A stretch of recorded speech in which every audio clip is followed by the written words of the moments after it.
an animal care specialist is actually the culmination of a lifelong dream for me, because when I was a kid, my dad used to take us to the zoo, and I used to watch some of the zookeepers interact with the animals, and then I would go home and I would pull out the garden hose and I would spray down our driveway, pretending that I was washing out the animal habitats, and then I would take my stuffed animals and pretend that I was their caregiver. So I've always wanted to be an animal care specialist. My first internship, I was relieved when I enjoyed it, because my whole life I wanted to be a zookeeper, and if I didn't like it, then I'd have to come up with a new plan. So I was really glad that it worked out. I liked it, and I'm still here.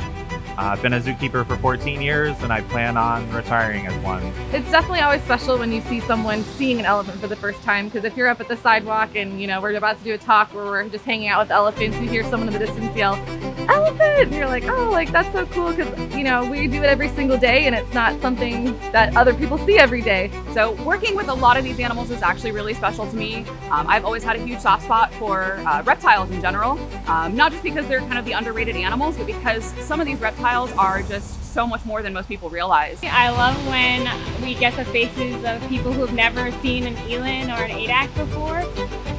It's honestly a privilege working with all of the vast animals that I work with. When I originally started this job, I thought I would just be working with giraffes. So when I found out that I'd be working with all these different species, I was really, really excited.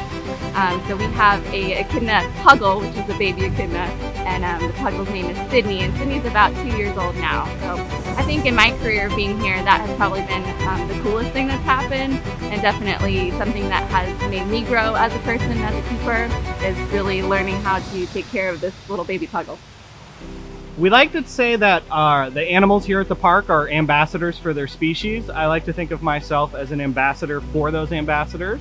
One of my first times there after a long, hard day of work was to get to hang out with one of our elephants, Rosie. And one of my favorite experiences was I just spent time with her. They just had me hang out with her.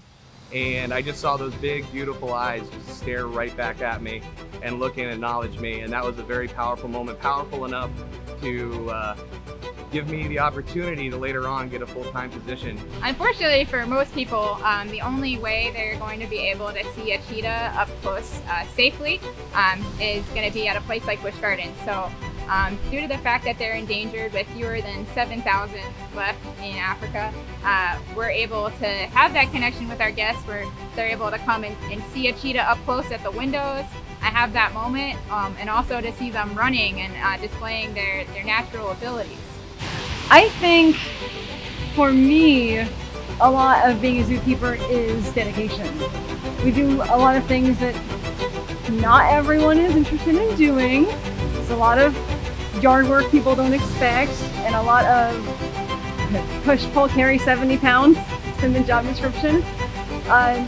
But I think that I work with the most dedicated, talented people that I've ever met, with the most extraordinary work ethic. And I am lucky to spend my time not just with these animals, but also with these humans.